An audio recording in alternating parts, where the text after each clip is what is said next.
kita nulis biasa saja seperti ini, rumusan masalah. Oke. Lalu kita blok ini, klik subjudul, maka akan menjadi subjudul secara otomatis.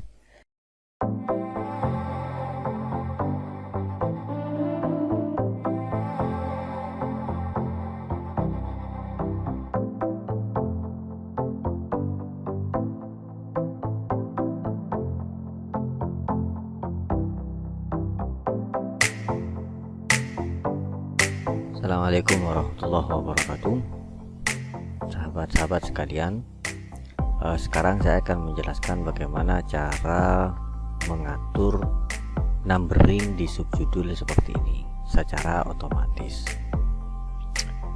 Sebentar, saya hilangkan dulu. Jadi di subjudul setelah bab itu biasanya memang ada numbering begini ya.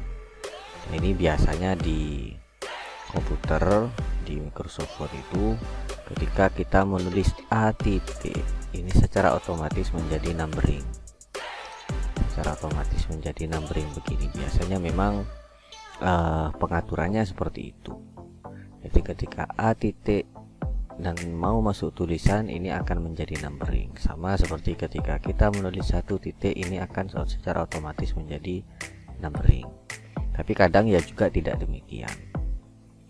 Kalau ini ternyata kita tidak menginginkan numbering, jadi misalkan A titik, ini kita tidak menginginkan numbering, maka numberingnya tinggal diklik agar supaya angka aktif yang sebelah sini, atau Ctrl Z aja, maka ini sudah bukan menjadi numbering tapi biasa.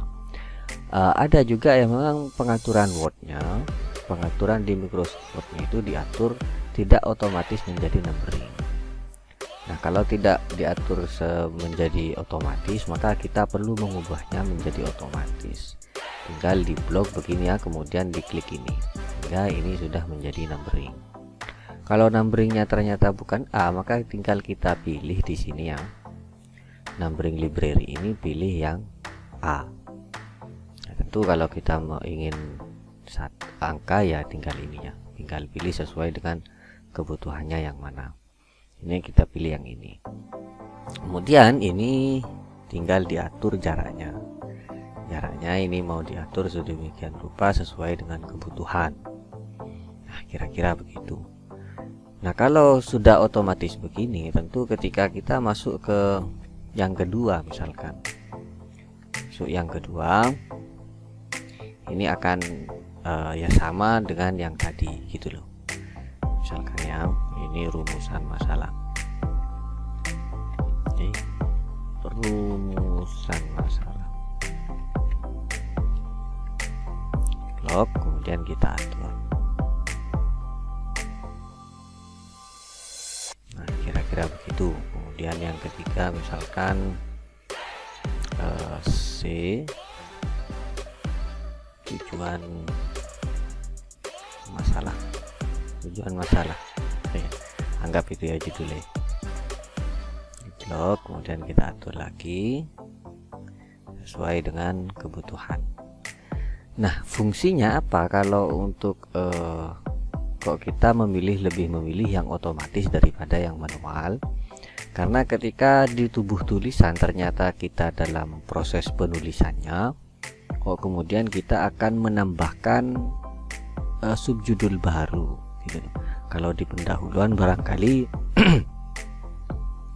untuk penambahan subjudul baru ini kemungkinannya sangat kecil, tapi ketika di tubuh tulisan yang bab 2 dan seterusnya, kemungkinan menambah subjudul baru itu akan ada. Sehingga ketika kita menambah subjudul baru, misalkan di sini ya, di sini ini adalah paragraf, kemudian di sini kita akan menambahkan subjudul baru B sub baru apalah kira-kira ya. Kemudian kita atur sesuai dengan kebutuhan, maka yang di bawah ini tidak perlu kita koreksi lagi urutan hurufnya, maka yang di bawah akan secara otomatis mengikuti urutan yang di atasnya. Itu fungsinya saya kira enaknya seperti itu ketika kita menggunakan yang otomatis. lebih enak lagi sebetulnya kita akan mengatur stylenya ini, sehingga untuk ke bawah nanti tidak perlu mengatur manual jaraknya, kemudian bentuk fontnya dan lain sebagainya, tidak perlu diatur ulang. Nah, bagaimana cara membuat style itu? Nah, pembuatan style ini sebetulnya juga nanti berguna untuk pembuatan daftar isi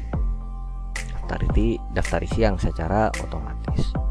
Ini caranya adalah kita pilih di sini ya, klik ini ya, klik ini, kemudian kita create style. Style ini kita tulis sebagai subjudul atau sub saja, tidak masalah, ini hanya sekedar nama ya. Kita beri nama subjudul 1 misalkan. Maka untuk yang kedua ini kita tinggal klik subjudul gitu loh. Saya contohkan biar jelas ya. Jadi apa tadi, sub baru. Nah, ini kita klik subjudul maka akan berubah otomatis. Jadi misalkan ini saya buang ya, rumusan masalah. Ketika kita nulis biasa saja seperti ini, rumusan masalah. Oke, lalu kita blok ini, klik subjudul maka akan menjadi subjudul secara otomatis. Nah, sebaiknya sebetulnya memang subjudul itu dari pertama kita sudah bikin stylenya ini gitu. Jadi ke bawah nanti tinggal diklik stylenya, ke bawah ada lagi misalkan apa ya, setelah rumusan masalah, tujuan penelitian. Ini kita klik gitu loh. Jadi kira-kira seperti itu. Sehingga untuk memudahkan, untuk mempercepat kita proses menulis, sehingga tidak mengganggu cara bagaimana kita memikirkan isinya. Nah, kira-kira seperti itu ya. Baik, saya kira demikian untuk penjelasan subjudul, numbering untuk subjudul untuk kebutuhan skripsi. Ya, sebetulnya ini juga untuk kebutuhan yang lain juga bisa berfungsi. Demikian, semoga bermanfaat. Assalamualaikum warahmatullahi wabarakatuh.